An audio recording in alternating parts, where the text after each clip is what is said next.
Carrot juice எப்படி செய்யுதுன்னு பார்க்கலாமா? கேரட் ஜூஸ் செய்கிறதுக்கு கேரட்டு, லெமன், சர்க்கரை இது 3 பொருள் இருந்தால் போதும். ஈஸியாக கேரட் ஜூஸ் செஞ்சிடலாம். ஒரு பாத்திரம் எடுத்து கொஞ்சம் தண்ணி ஊற்றி நல்லா கொதிக்க வச்சுருங்க. கொதிக்க வச்சுட்டு ஆஃப் பண்ணிவிடுங்க. ஆஃப் பண்ண பிறகு இந்த கேரட் அரிஞ்சு வச்சுருக்கோம் பாருங்கள், சின்ன சின்ன பீஸாக தோல் சீவிட்டு அதை எடுத்து அந்த தண்ணியில் போட்டுருங்க. போட்டுட்டு ஒரு 2 நிமிஷம் ஒரு 3 நிமிஷம் அவ்வளோதான், அது மாதிரி வச்சுட்டு ஆறிடும்.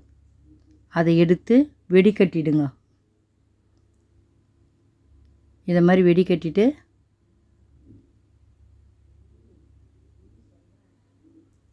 சூடு ஆறின பிறகு மிக்ஸி ஜாரில் சேர்த்து அரைச்சிடுங்க.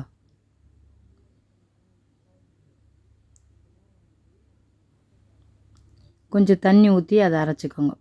அது கூட சர்க்கரையும் கொட்டி சேர்த்து நல்லா அரைச்சிடுங்க. மழைன்னு அரைச்சிட்டு இதை மாதிரி வெடிக்கட்டி எடுத்துருங்க. வெடிக்கட்ட பிறகு லெமன் பிழிஞ்சுங்க.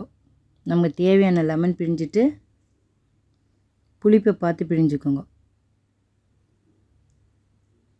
இப்போ ஒரு கிளாஸ் எடுத்து அதில் ஊற்றிட்டு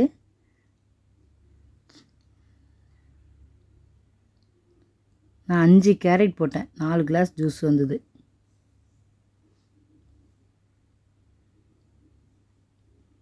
இப்போ அதில் ஐஸ் கட்டி போட்டு குடித்து பார்த்துட்டு எப்படி இருக்குன்னு சொல்லுங்கள். சிம்பிளான முறையில் ஜூஸ் நீங்களும் செஞ்சு பாருங்கள். இது உண்மையிலே ரொம்ப நல்லாயிருக்கும்.